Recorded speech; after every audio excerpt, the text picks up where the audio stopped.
Well, it's good to be back with you all tonight.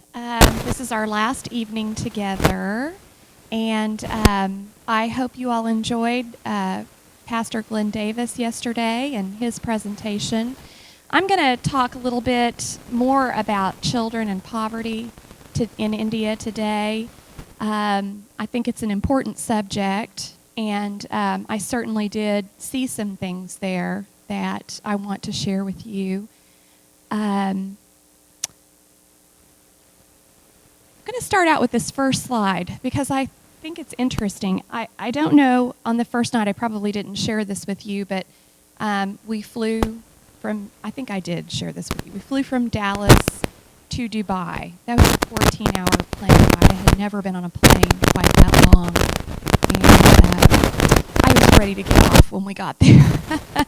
So this is in the Dubai airport. It is a huge airport. And much like American Airlines kind of has DFW cornered down in Dallas, Emirates has Dubai cornered.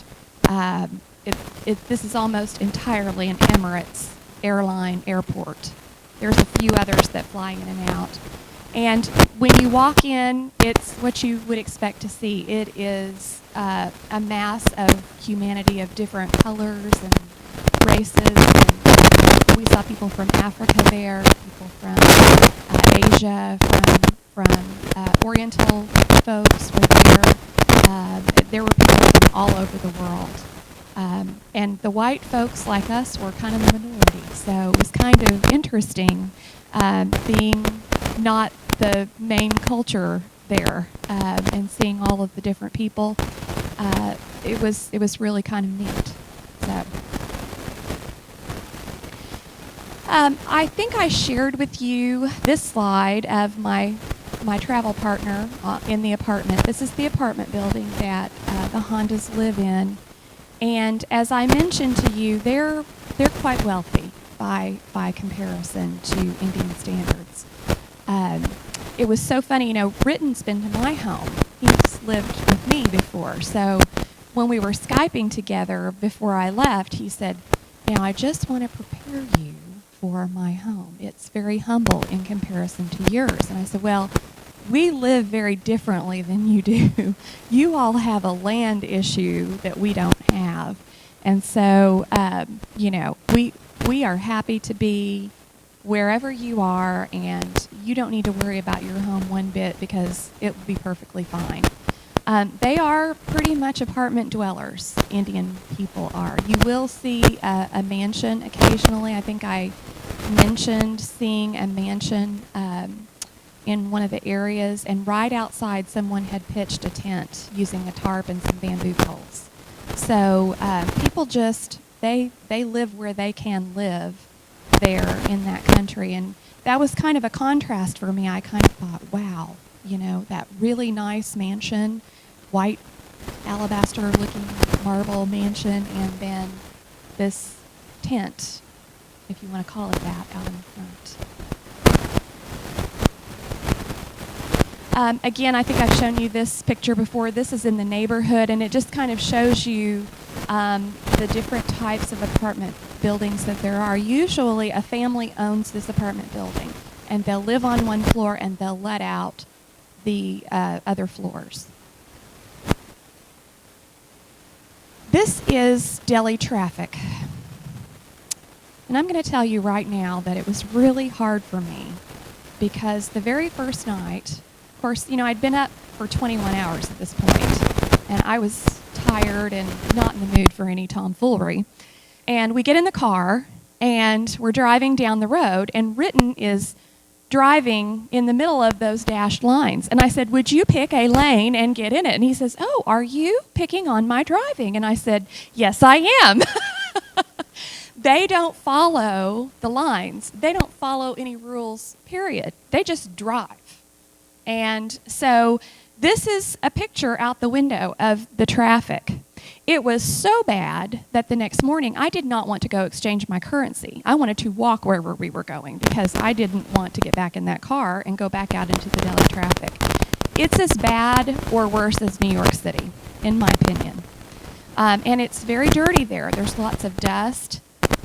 They don't clean their streets.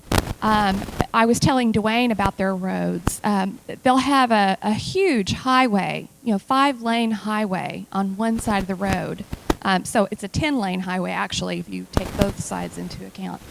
And it's made out of just all sorts of different materials. We even drove on some brick at one point. And, you would think, being a nice highway, that it would be nice materials, but it wasn't.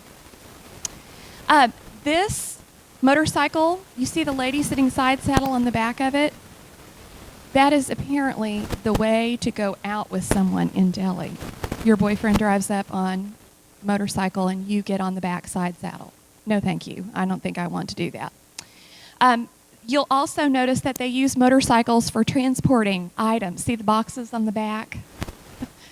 Apparently haven't heard of moving vans. So anyway, and there's just all kinds of vehicles on the road, and they're all jockeying for position. They're all trying to, get in front of each other, and they're all honking. So, yeah, it's just great fun, Delhi traffic. Here it is again. Just tons of cars. And they like the little roundabouts, the little,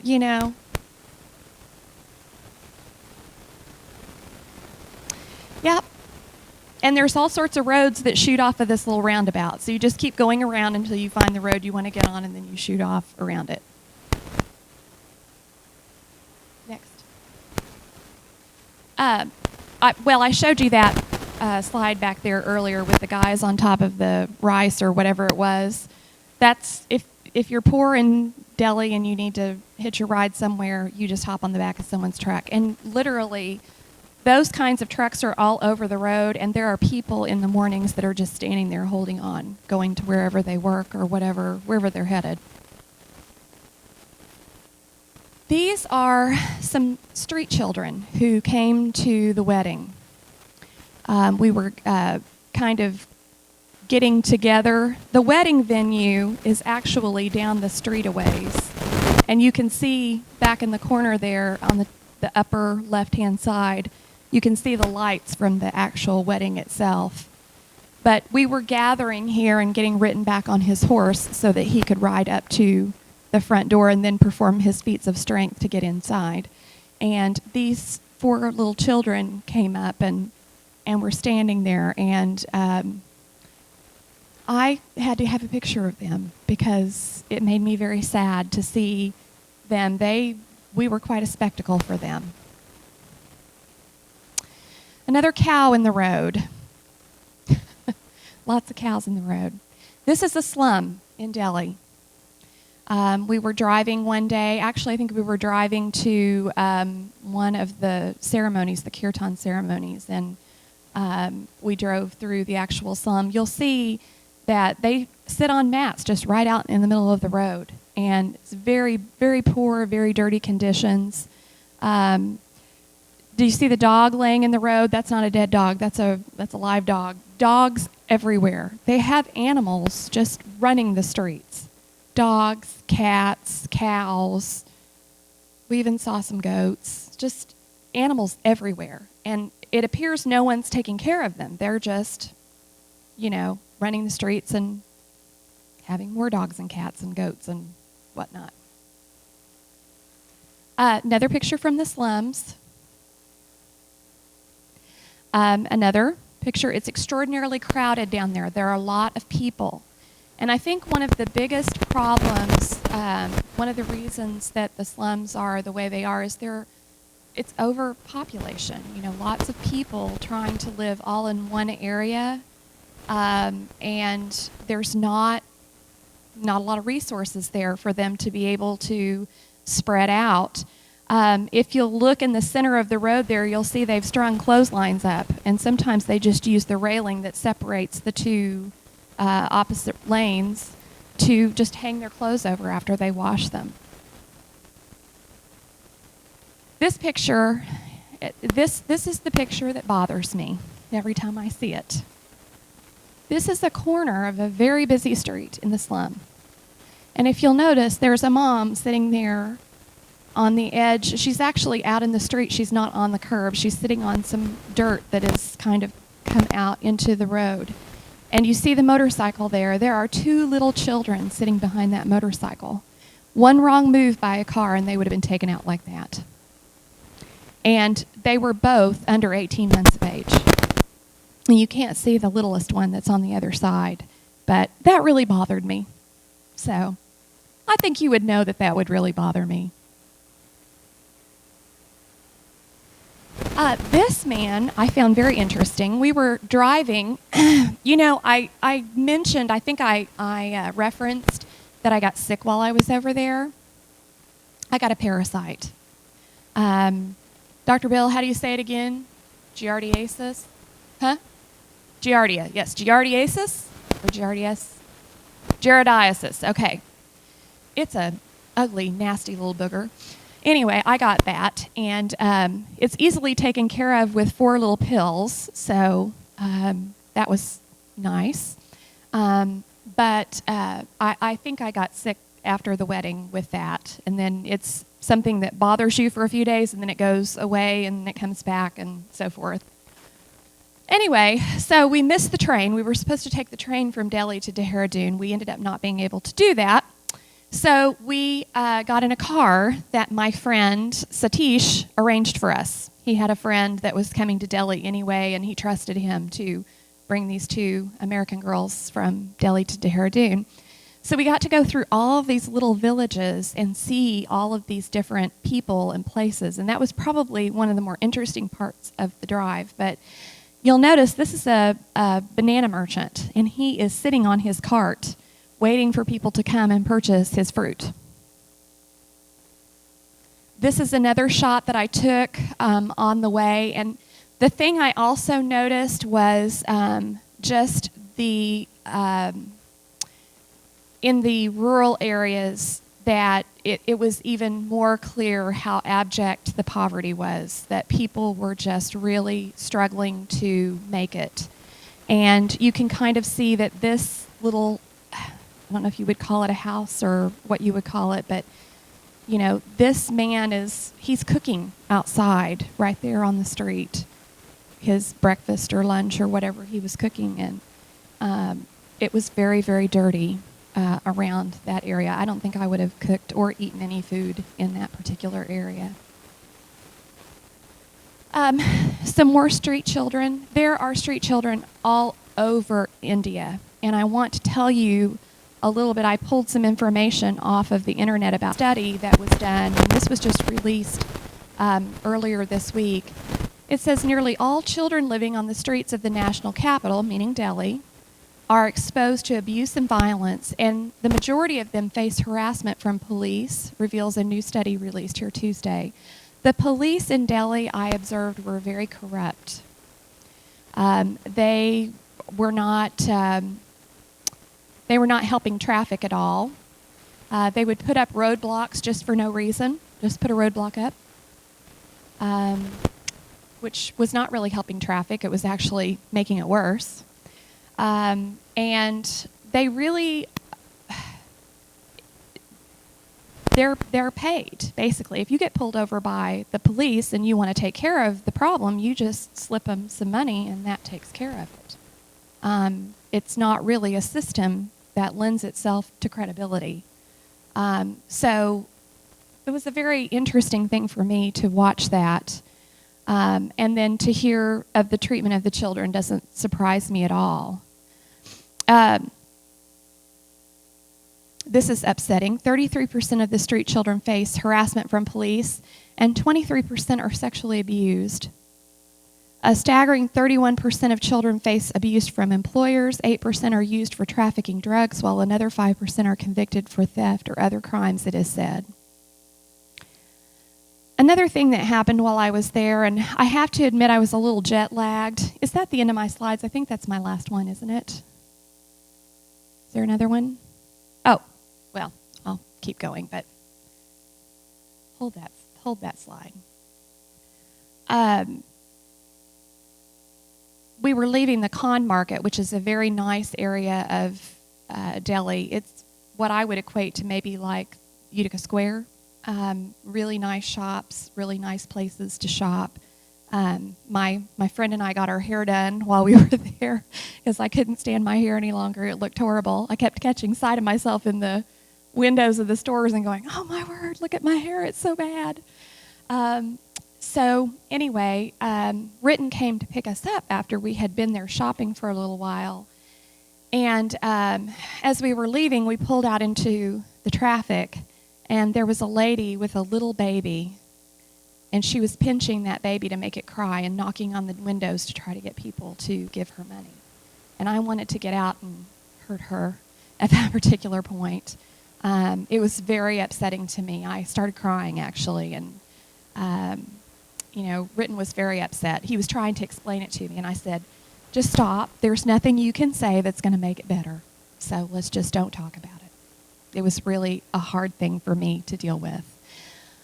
You see this all over India, just makeshift tents. A lot of people just live in tents. And this was a tent city that was on the way to one of the places that we were going to.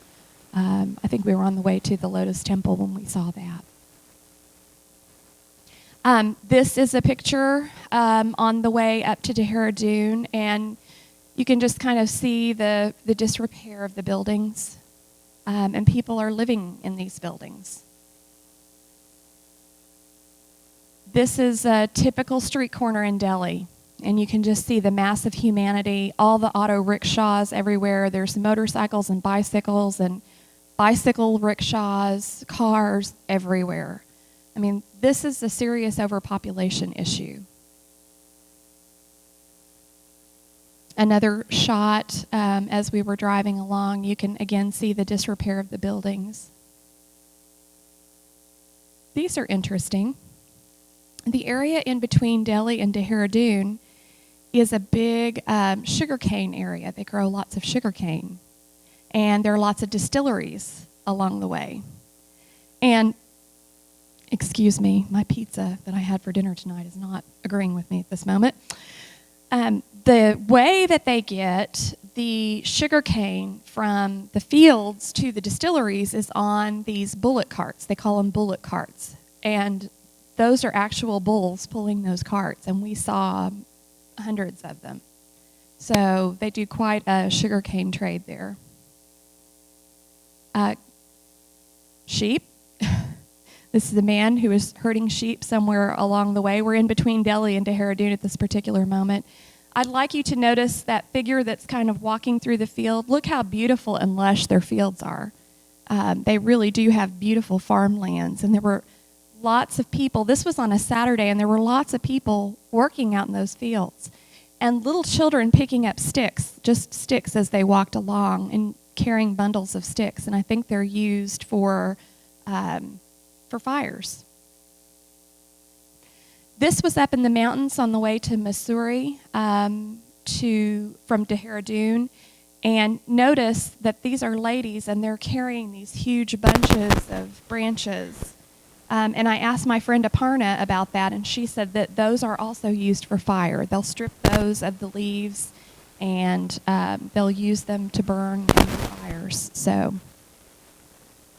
they look kind of heavy to me. I wouldn't want that job.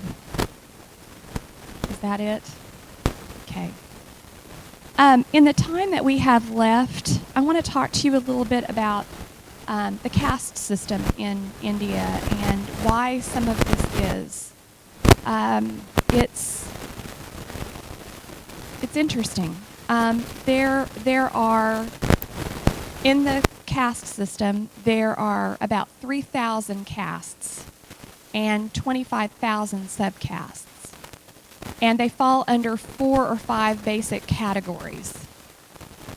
There's the Brahmins, and those were typically priests, scholars, and teachers. And I will tell you that the people that I stayed with are from that caste. Ravinder is a professor at a college, at a university. He's a very sought-after speaker. He was a journalist. He covered many world events, even some things in North Korea. And so he's very well thought of and still teaches to this day in the university. I don't know if I'm going to say this right, but the Kshatriyas, which are the warriors and the rulers, the Vaishyas, which are the traders, the people who are the merchants. Then there are the Sudras, those are the manual workers and servants. And then there are the Dalits. These are the untouchables.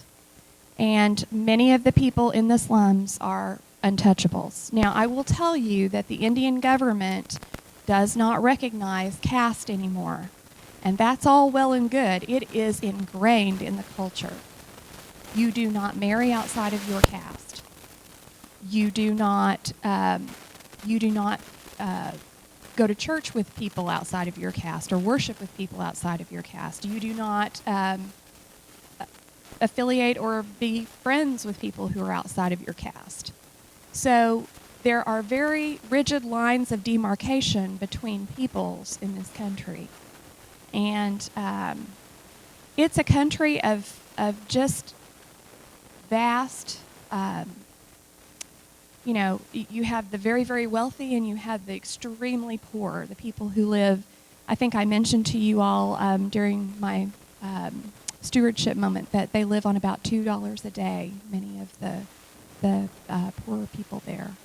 And that's just unfathomable to me, to live on that little money. I have just a couple of minutes for questions. Does anybody have any questions that they'd like to ask Bill? So does the caste system define the occupation that you can be in, or does the occupation that you end up being that she's getting into define what caste you are fit into? Well, and other than the social divisions that they have, like marrying and church going, yes. and does the caste system restrict you in terms of what kind of job? It has in the past. But the article that I specifically sourced this from, which I would be happy to share with you because it's very interesting, this is from the Wall Street Journal, is talking about how because it is an emerging market and there are so many jobs and so many opportunities in India, that many of the people who were formerly Dalits or untouchables are now moving up into positions where they can work, go to college, and be a functioning member of society. Now, what that does to their caste system, can you move in between caste systems? I don't know the answer to that.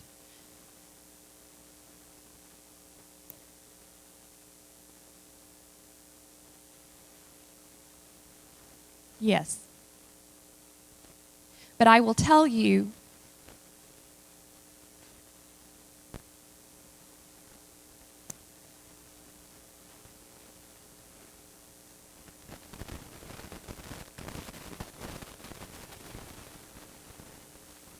no, the people who are here are people who have, their families have made it possible for them to be here. And yes, they're affluent.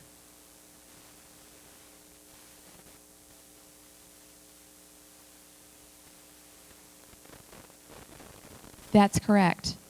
And in many ways, India, it's interesting, Ritten was telling us this, India has become kind of a medical tourism destination. People are going to India because they can get good medical care, top-notch medical care from good doctors at a much reduced rate.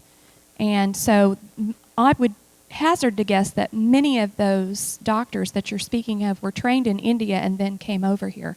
There's a tremendous amount of pressure on young people in that country to succeed and to go into positions where they will be a doctor or a dentist or in some kind of a high-level position. The reason for that is because of the way they live. I think I mentioned to you that Ritten lives with his mom and dad and his grandma Sheila, his 94-year-old grandmother. The parents need the child to succeed so that they can continue to enjoy the lifestyle that they've come to have. Because there's really not, a retirement system per se over there. And so your retirement system is your progeny and what they're able to do and what they're able to, and it continues on and on. They live very communally as a family. And we talked to Ritten. He feels a lot of pressure right now. He really does not enjoy his job. He would like to do something else, but he's under a great deal of pressure to do what he does. Yes, Bill? In this country, you can sort of tell the socioeconomic class that someone comes from the background, the way they dress. Sometimes it's very easy to identify where somebody belongs in our society. Is that true, Rick? How do you identify people? Do they dress differently? Do they look differently? It's easy for them to pretend that they're in a different class. They do look different. Yes, their clothing. Everybody knows, if you're untouchable, everybody knows that. Yes.